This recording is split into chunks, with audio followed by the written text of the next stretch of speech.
आजच डाउनलोड करा आणि तुमच्या आवडत्या मालिकांचा आनंद लुटा।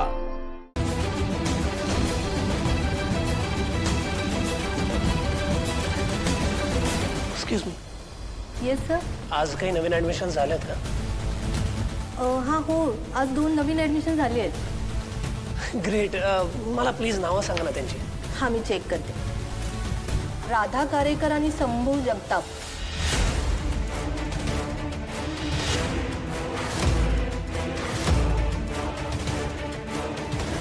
ऋषि, what are you doing over here? तुझ्या घरी आज पार्टी आहे ना, आणि तारा आंटीला चालत नाही लेट झालेला, तू चल।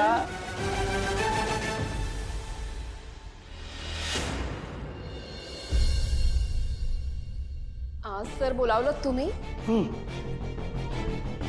नाही म्हणजे झालं काय की आमदार साहेबांनी ॲडमिशनसाठी तुमच्या नावाची शिफारस केली आहे, पण खरं सांगू का तुम्हाला, या ना राजकारणी मंडळींचं काय खरं नसतं बघा।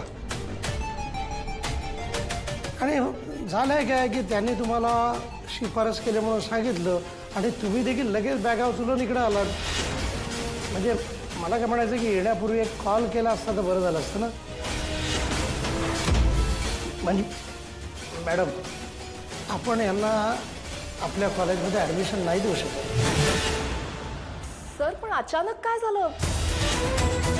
I mean, is there any issue? यांच्या डॉक्युमेंट्समध्ये काही प्रॉब्लेम आहे का सर?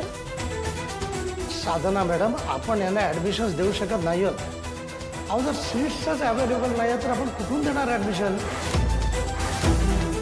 नाही नाही, काय आहे की म्हणजे यांना दुसऱ्या कुठल्या तरी कॉलेजमध्ये ॲडमिशन घ्यावी लागेल किंवा मग गावाला परत जावं लागेल।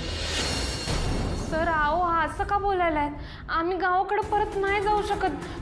प्लीज असं नका ना बोलू सर। हे बघा, मी लय मोठं मनात सपान घेऊन आलोय हो। मी आबासनी तर शब्द बी दिलाय की मी इथं येईन, लय शिकीन आणि लय मोठं नाव कमवेन। त्यांनी लय विश्वासाने इथं पाठवलंय हो। तुम्ही असं नका ना बोलू, द्या की आम्हाला admission. Stop it, stop it, please थांबवा हे सगळं। अरे हे प्रिन्सिपलची केबिन आहे एवढं तरी कळतं ना तुम्हाला? मी पुन्हा सांगतोय मुली की अगं सीट्सच अवेलेबल नाही तर आम्ही कुठून देणार ना ॲडमिशन। मॅडम प्लीज याला घेऊन बाहेर जा तुम्ही। नाही सर, प्लीज असं नका करू। माझं सपन आहे हो एकच, तुमच्या या कॉलेजमध्ये लय शिकायचं आहे आणि गावाकडे जाऊन असंच मोठं कॉलेज बांधायचं आहे हो मला। प्लीज प्लीज असं करू नका, मला द्या की ॲडमिशन। मी पाया पडतो तुमच्या। हे बघ बाळा, इथे रडून काही होणार नाही आहे। मी तुला नाही ॲडमिशन देऊ शकत, प्लीज मला समजून घ्या ना मॅडम, प्लीज। नाही madam, sir please, sir please द्या ना सर, ॲडमिशन करून घ्या की आमचं।